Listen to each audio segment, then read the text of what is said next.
Hey guys, আসসালামু আলাইকুম। তো কেমন আছো তোমরা? আই হোপ তোমরা সবাই ভালো আছো। তো রাফি, আমি শুধু তোমার সিজন 2 পার্ট 17 নিয়ে এসে পড়ছি। তো শুরু করা যাক। শুরু করার আগে আরেকটা কথা, তোমরা কালকা পার্ট 16 তো অনেকে কমেন্ট করছো, ভাই আপনি কি পার্ট ভুল করছেন? ভাই আমি কোনো ভুল করি নাই। তোমরা আর কয়েকটা পার্ট দেখলে বুঝতে পারবা যে মেঘলা, ওই যে রাফি আর মেঘলা বিয়ে বাড়ির থেকে হসপিটালে কেন আইছে। আর কয়েকটা পার্ট দেখো তাহলে বুঝতে পারবা। তো আমি কোনো ভুল করি নাই। তো ভিডিও শুরু করা যাক। নাবিল বলো, যাক অবশেষে পাগল বুঝছে তাহলে। এবার আল্লাহ আল্লাহ করে কোনো ঝামেলা ছাড়া একটা মেয়ে হলেই হয়। মেঘলা চোখ মিটমিট করে তাকালো, তাকিয়ে চারপাশটা একবার ভালো করে দেখে নিয়ে চেঁচিয়ে উঠলো। মেঘলা বললো, আমার বাচ্চা, আমার বাচ্চা ঠিক আছে তো? ঠিক আছে তো? বলতে বলতে নিজের পেটে হাত বুলাতে লাগলো মেঘলা। মেঘলা পাশে নাবিল বসে আছে, কিছু দূরে রাফি দাঁড়িয়ে আছে। নাবিল বলল, কিছু হয়নি তোর বাচ্চার, শান্ত হ। মেঘলা বলল, আমি হাসপাতালে ছিলাম, এখানে আসলাম কি করে? তখন নাবিল বলল, আমি নিয়ে এসেছি। তখন মেঘলা বলল, কিন্তু রাফি? তখন নাবিল বলল, রাফি নিজেই সম্মতি দিয়েছে। তখন মেঘলা বলল, তুই সত্যি বলছিস? তখন নাবিল বলল, বিশ্বাস না হলে রাফিকে জিজ্ঞাসা কর, ও তো এখানেই আছে। মেঘলা রাফির দিকে তাকাতেই রাফি নাক মুখ ছিটকে বলে উঠলো। রাফি বলল, ওর সাথে আমার কোনো কথা নেই, আমি বাইরে যাচ্ছি বলেই বাইরে চলে গেল। তখন নাবিল বলল, চিন্তা করিস না, আমি রাফিকে বুঝিয়ে বলছি, ও তোর বা বাচ্চার কোনো ক্ষতি করবে না। মেঘলা নাবিলের হাত ধরে বলল, আজ তুই আমার জন্য যা করলি আমি কোনোদিনও এই ঋণ শোধ করতে পারবো না ভাইয়া। তখন নাবিল বলল, দূর বোকা, ভাইয়ের কাছে বোনের ঋণ থাকে নাকি? ঋণ থাকে নাকি? তোকে আমি নিজের বোনের মতোই দেখি, আর তার চেয়েও বেশি আদর করি। তখন মেঘলা বলল, আমার সব বিপদে তুই এসে আমার পাশে দাঁড়িয়েছিস। মা যেদিন মারা গেল সেদিন যদি তুই আমাকে এ বাসায় নিয়ে না আসতি, আমি সৎ মায়ের অত্যাচারে এতদিনে আমি শেষ হয়ে যেতাম। আর আজ যদি সময় মতো না যেতে, আমি সারা জীবনের জন্য মা হওয়া থেকে বঞ্চিত হতাম। তোকে যে আমি কি বলে কৃতজ্ঞতা জানাবো। তখন নাবিল বলল, হয়েছে, আর পাকনামি করতে হবে না, রেস্ট নে, আজ থেকে এই বাসাতেই থাকবি, বুঝেছিস? তখন মেঘলা বলল, সত্যি? যাক, রাক্ষসটার কাছে আর থাকতে হবে না। তখন নাবিল বলল, চুপ, কিসব উল্টাপাল্টা বলছিস? দেখ মেঘলা, রাফিকে আর রাগাস না, তুই তো জানিস ও কারোর কথা শোনে না। কতভাবে বুঝিয়েছি, পারলে ওর কাছে ক্ষমা চেয়ে সবটা মিটিয়ে নে, আর বাড়াবাড়ি করিস না। তখন মেঘলা বলল, কেন, আমি কি করছি? হ্যাঁ, সব দোষ তো ওর, ও আমার নিষ্পাপ বাচ্চাটাকে। তখন নাবিল বলল, আর তুই সব ঠিক করেছিস, বুঝেছিস, শুধু রাফির এই প্রশ্নটা, এই বাসার সবার বাচ্চাটা আদৌ রাফির নাকি নীরবের? আমি তোকে বিশ্বাস করি, কিন্তু বাকিরা কেন করবে বলতো? তুই যেটা করছিলি সেটা সম্পূর্ণ অন্যায় ছিল। তখন মেঘলা বলল, একবার বাচ্চাটা হতে দে, আমি প্রমাণ করে দিব এই বাচ্চাটা রাফির। তখন নাবিল বলল, সেটা আমি ভালো করে জানি, তুই এত নিচে নামতে পারিস না। আর আমার মনে হয় রাফিও জানে। রাফি এটার জন্য না, ও অন্য কোনো কারণে এমন করছে, কিন্তু কি সেই কারণ সেটাই বুঝতে পারছি না। তখন মেঘলা বলল, কারণ না ছাই, ওই ভিলেনটা আমাকে ভালোই বাসে না। তখন নাবিল বলল, তোকে আর রাফিকে কিছু বোঝানোর চেয়ে পাগলকে বোঝানো ভালো। যাই হোক, আমার একটু কাজ আছে, এখন যাই। তবে একটা কথা, তুই কিন্তু রাফির সাথে আর কোনো ঝামেলা করবি না, ঠিক আছে? তখন মেঘলা বলল, আচ্ছা। নাবিল চলে গেল। মেঘলা শুয়ে থাকতে থাকতে রাফি ঘরে আসলো। মেঘলার আজ রাফিকে কেমন যেন ভয় করছে। সে রাফিকে দেখে একদম গুটিয়ে গেল। তখন রাফি বলল, এত ভাব নেওয়ার কি আছে? বুঝলাম না, মনে হচ্ছে যেন আমি মানুষ নই, কোনো দৈত্য দানব। তখন মেঘলা বলল, যে সুস্থ অবস্থায় ঠান্ডা মাথায় খুন করতে পারে সে দৈত্য না তো কি? তখন রাফি বলল, খুন? আমি কাকে খুন করলাম? তখন মেঘলা বলল, করিসনি, তবে করতে চেয়েছিলি। তখন রাফি বলল, ইডিয়েট, অ্যাবরশন আর খুন এক কথা হলো? তখন মেঘলা বলল, হ্যাঁ অবশ্যই, দুটাতেই প্রাণ যায়। তখন রাফি বলল, বুঝলাম, বাচ্চা হতে আরো অনেক বাকি, তাই না? তখন মেঘলা বলল, মানে? তখন রাফি বলল, মানেটা বুঝে নে। তখন মেঘলা বলল, তুই আমাকে থ্রেট দিচ্ছিস? তখন রাফি বলল, কই, আমি তো কিছু বলিনি। তখন মেঘলা বলল, বলিসনি মানে? বাচ্চা হওয়ার অনেক বাকি মানে? তো এটাই বুঝালি আমি বেশি কিছু বললে তুই ওকে মেরে ফেলবি? তখন রাফি বলল, বাহ, এত বুদ্ধি কবে হলো তোর? তখন মেঘলা বলল, তার মানে তুই সত্যি আমাকে হুমকি দিলি? তখন রাফি বলল, সে তুই যা ভাবার ভাবতে পারিস। তখন মেঘলা বলল, তোকে চিনতে আমার এত ভুল হয়ে গেল? তখন রাফি বলল, বক বক বন্ধ করে ওষুধ খা গিয়ে। বাচ্চাকে বাঁচাতে হলে বাঁচানোর মতো বাঁচা, আধামরা করে পেটের মধ্যে রেখে দিয়ে কি লাভ? তখন মেঘলা বলল, কি বলতে চাইছিস? তখন রাফি বলল, ঠিক মতো খাওয়া দাওয়া করিস আর ওষুধগুলো খাস, তা না হলে বাচ্চা এমনিই মরে যাবে। তখন মেঘলা বলল, চুপ, একদম চুপ, আর কখনো ওর মরার কথা বলবি না, আর ওকে নিয়ে তোর ভাবতে হবে না, আমি ওর খেয়াল রাখবো, বুঝছিস? তখন রাফি বলল, সে তো দেখতেই পাচ্ছি ওষুধ খাওয়া বাদ দিয়ে ঝগড়া করে চলছিস, এবার থেকে ঝগড়াটা একটু কম করিস, তা না হলে মেয়েটা তো মেয়েটা তোর মতো ঝগড়টে হবে। তখন মেঘলা বলল, আমার বাচ্চা কেমন হবে সেটা তোর তোর না ভাবলেও হবে, কিন্তু তোকে কে বললো মেয়ে হবে? আমি তো ভাবছি ছেলে হবে, একদম তার বাবার মতো দেখতে হবে। রাফি দাঁতে দাঁত চেপে বলল, কি হবে? রাফির ধমকে মেঘলা ভয় পেয়ে গেল।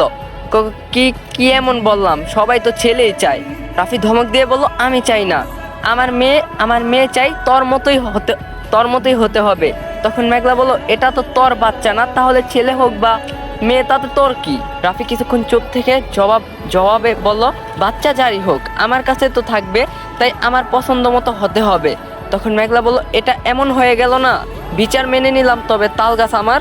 তখন রাফি বলল, মানে? তখন মেঘলা বলল, বাচ্চাটা তোর মেনে নিলে কি হয়? তখন রাফি বলল, বক বক বক বক করা বন্ধ কর, ওষুধ খা গিয়ে, তা না হলে কালকেই নার্সিং হোমে নিয়ে যাব। তখন মেঘলা আর কিছু না বলে উঠে গিয়ে ওষুধ খেয়ে নিল। রাতে খেয়ে দিয়ে মেঘলা নিজের ঘরে গিয়ে শুয়ে পড়লো। মেঘলা লাইট অফ করতে যাবে, তখনই রাফি বিদ্যুতের বেগে এসে মেঘলাকে কোলে নিয়ে নিল। মেঘলা বলল, কি করছিস? রাফি জবাব না দিয়ে মেঘলাকে নিজের ঘরে নিয়ে দরজা লাগিয়ে দিল। মেঘলা বলল, কি হলো এটা? তখন রাফি বলল, বিয়ে করেছি কি একা ঘুমানোর জন্য? কথা দিয়েছিলাম নেহার বিয়েতে স্বামী স্ত্রীর আচরণ করব না। এখন তো কোনো আত্মীয় নেই, তাহলে আলাদা ঘুমাবো কেন? তখন মেঘলা বলল, আমি তোর সাথে ঘুমাবো না। তখন রাফি বলল, আজব, তোর কথা ঘুরিয়ে যাচ্ছে, কাঁদছিস, এসবের মানে কি? তুই কি আমাকে ভয় পাচ্ছিস? তখন মেঘলা বলল, না আসলে ভাইয়া, একটু বোঝার চেষ্টা কর। তখন রাফি বলল, কি বুঝবো? তখন মেঘলা বলল, আমি তো মা হতে যাচ্ছি। তখন রাফি বলল, সেটা তো ইতিমধ্যে পৃথিবীর সবাই সহ মঙ্গল গ্রহের প্রাণীরাও জেনে গিয়েছে তুই মা হতে যাচ্ছিস, নতুন করে কি জানাবো? তখন মেঘলা বলল, বাচ্চা পেটে থাকাকালীন এসব করা ঠিক না। তখন রাফি বলল, কি সব বলছিস? কিছুই তো বুঝতে পারছি না, কি করছি আমি? তখন মেঘলা বলল, ওই যে বললি স্বামী স্ত্রী। তখন রাফি বলল, ও গড, আমি তোর সাথে কিছু করব না, ফাউল, ঘুমা। তখন মেঘলা বলল, সত্যি তো? রাফি বলল, আজব তো, সারা জীবন হাত পর্যন্ত না ধরে কাটিয়ে দিলাম, আর এখন অবিশ্বাস করছিস? তখন মেঘলা বলল, তোর তো কোনো বিশ্বাস নেই, হঠাৎ করেই হয়তো হিংস্র যন্ত্রের মতো ঝাঁপিয়ে পড়বি। রাফি প্রচন্ড রেগে গিয়ে মেঘলাকে ঘুমাতে বলে বাইরে চলে গেল। মেঘলা বেশ অনেকক্ষণ এপাশ ওপাশ করে ঘুমিয়ে গেল। গভীর রাতে চারদিক নিস্তব্ধ, মাঝে মাঝে দুই একটা ঝিঝি পোকা রাতে পাহারায় গান শোনাচ্ছে। মেঘলা গভীর ঘুমে ছিল, কিন্তু হঠাৎ সে অনুভব করলো কেউ তার পেটে হাত বুলাচ্ছে। পরক্ষণেই বুঝতে পারলো তার গালে ফোঁটা ফোঁটা পানি পড়ছে। পানির ফোঁটা পড়ে মেঘলার ঘুম ভেঙে গেল। মেঘলা স্পষ্ট শুনতে পাচ্ছি কেউ কাঁদছে, কিন্তু এখানে কে কাঁদবে? আর আমার পেটে কে বা হাত বুলাবে? তবে কি আমি স্বপ্ন দেখছি নাকি ভাইয়া? কিন্তু ভাইয়া কেন কাঁদবে? ও তো বাচ্চাটা চায় না। চোখ খুলতে খুব ইচ্ছা করছে, কিন্তু কেন খুলতে পারছি না? কেন? মাথাটা ধরে আছে, পেটেও হালকা ব্যথা পাচ্ছি। এসব কি স্বপ্ন হওয়া সম্ভব? মেঘলা অনেক চেষ্টা করে চোখ মেলে তাকালো, আর অবাক হয়ে গেল। রাফি মেঘলার দিকে ঝুঁকে আছে, চোখ থেকে পানি পড়ছে, আর হাত মেঘলার পেটে। মেঘলা তাড়াতাড়ি উঠে বসলো। মেঘলা বলল, কি হয়েছে ভাইয়া? শরীর খারাপ লাগছে? তুই কাঁদছিস কেন? রাফি কিছু না বলে মেঘলাকে জড়িয়ে হাউমাউ করে কেঁদে দিল। মেঘলা কি বলবে বুঝতে পারছে না, সেও রাফিকে জড়িয়ে নিয়ে বলতে লাগলো। মেঘলা বলল, কি হয়েছে বল না, আমায় এত মন খারাপ করে আসিস কেন? দেখি তাকা আমার দিকে, সব ঠিক হয়ে যাবে সোনা, এভাবে কাঁদতে হয় না। বলতে বলতে রাফির চোখ মুছে দিল মেঘলা। রাফি কাঁদতে কাঁদতেই বলল, তুই আমাকে ছেড়ে যাবি না তো মেঘলা? তখন মেঘলা বলল, কখনই না, কি হয়েছে বল আমাকে।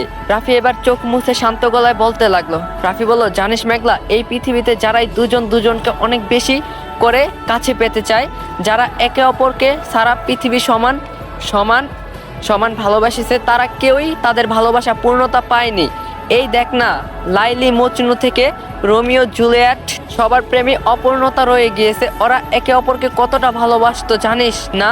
কিন্তু আমি ওদের চেয়ে অনেক বেশি ভালোবাসি তোকে ছাড়া আমি এক মুহূর্ত থাকতে পারবো না। আমি জানি তুই আমায় একইভাবে ভালোবাসিস, কিন্তু আমরা এখনো দুজনকে পেয়েও পাইনি।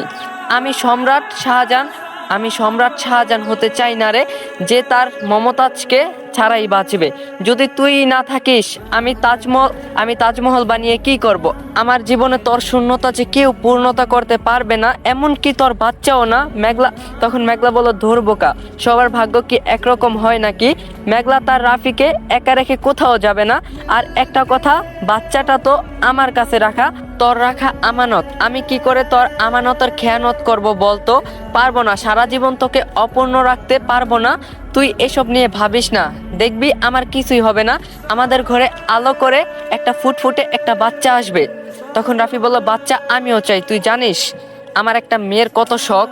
তখন মেঘলা বলল, তুই মেয়ে চাস? রাফি মাথা নেড়ে বলল, নাম রাখবো আকশিতা। আমার নামের সাথে মিল করে ভালো হবে না? তখন মেঘলা বলল, বাবা মুখে বলে বাচ্চা চাই না, এদিকে আবার নামও রেখে ফেলছে।